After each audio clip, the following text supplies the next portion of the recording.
I need to be honest with you about something. For the longest time, I was approaching forgiveness completely wrong. Not intentionally, however, I was operating from a fundamental misunderstanding that kept me stuck for years.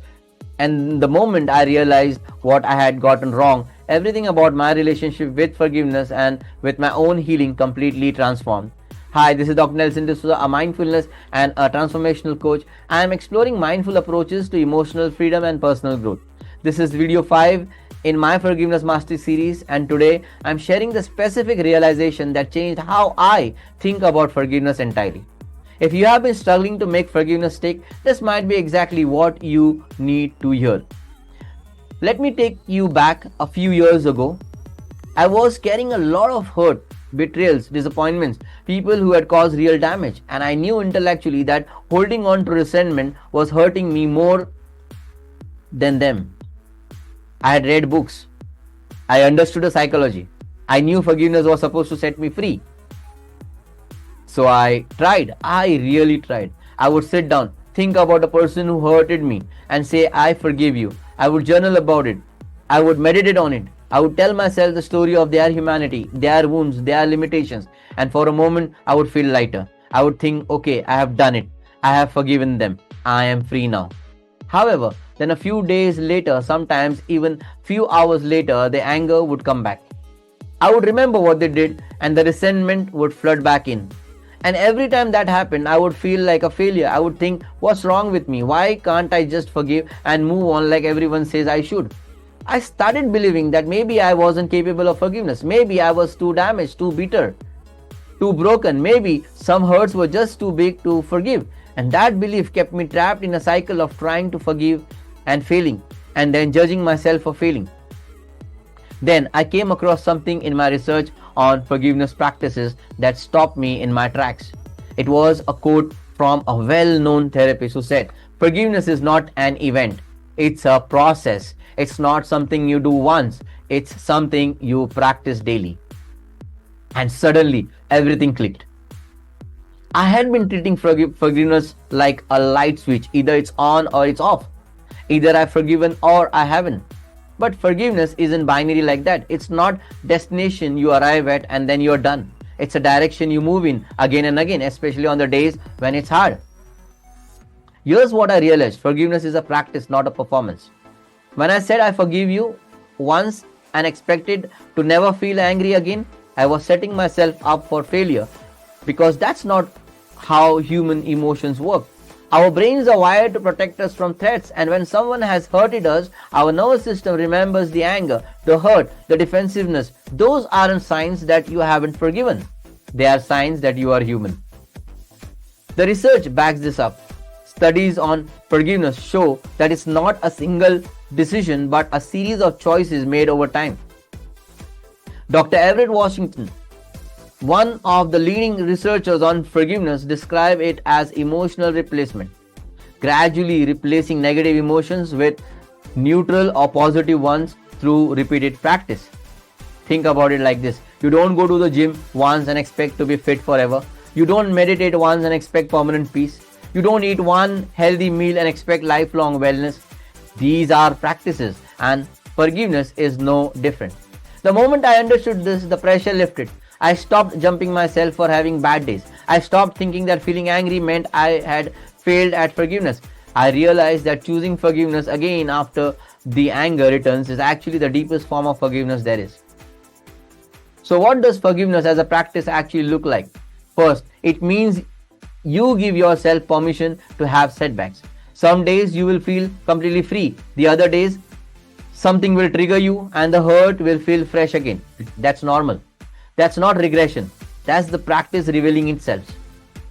When those moments happen, you don't panic. You just notice, oh, that's the anger again. I see you and I'm choosing my peace anyway. Second, it means you stop waiting to feel completely healed before you can say you are forgiven. You don't have to feel zero anger to have forgiven someone. Forgiveness and anger can coexist. You can forgive someone and still feel hurted when you think about what happened. The difference is hurt doesn't control you anymore. You are not feeding it. You are not building your identity around it. Third, it means you develop a forgiveness ritual. For me, it's simple. Every time I notice resentment creeping back in, I pause. I take 3 deep breaths and I say to myself, I release you from my courtroom. I choose my future over this past. I am free. Sometimes I need to do this once a week, sometimes once a day, sometimes multiple times a day, and that's okay. That's the practice. Fourth, it means you recognize the forgiveness as layers. You might forgive someone for what they did, however, then realize you need to forgive them for how it changed you. You might forgive the action, however, need more time to forgive the pattern. You might forgive them, however, still need to forgive yourself for staying too long or not seeing it sooner. Each layer requires its own practice. Fifth, it means you celebrate the small wins. Maybe you thought about them today and didn't feel rage, just sadness. That's progress. Maybe you saw something that used to trigger you and you felt neutral. That's forgiveness working. Maybe you can talk about what happened without your voice shaking. That's healing. Don't wait for the grand moment of complete release. Honor the incremental shifts. Once I started practicing forgiveness this way, everything shifted. I stopped feeling guilty about still being hurt. Sometimes I stopped comparing my healing timeline to anyone else's. I stopped thinking there was something wrong with me because I couldn't just let it go once and for all. Instead, I started seeing forgiveness as an act of daily self-compassion.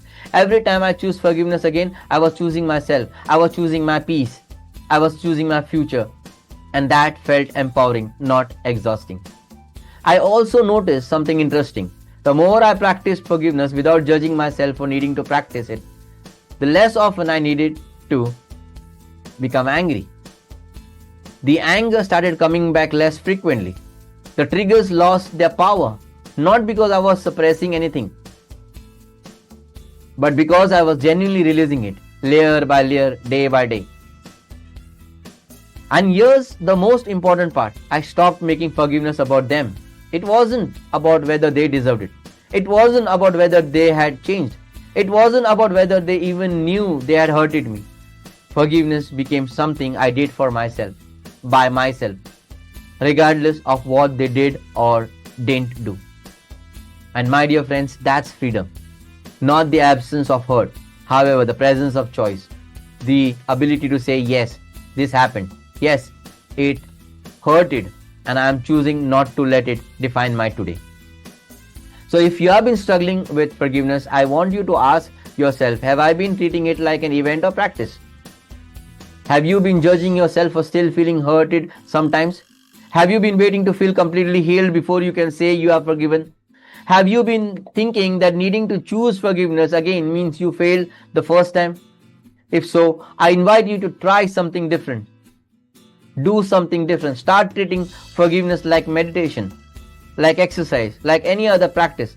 Some days will be easy, some days will be hard. Some days you will feel like you have mastered it. Other days you will feel like you are starting from scratch. And all of that is okay. All of that is part of the process. The question isn't, have I forgiven them yet? The question is, am I choosing forgiveness today? And if the answer is yes, even if you have to choose it again tomorrow, you're doing it right. This shift from forgiveness as destination to forgiveness as practice changed everything for me. And I believe it can change everything for you too. So, my dear friends, what's one belief about forgiveness that you're ready to let go of? Maybe it's the belief that you should only have to forgive once. Maybe it is the belief that forgiveness means you are completely over it. Maybe it's the belief that still feeling hurt means you have failed. Share in the comments below and let me know.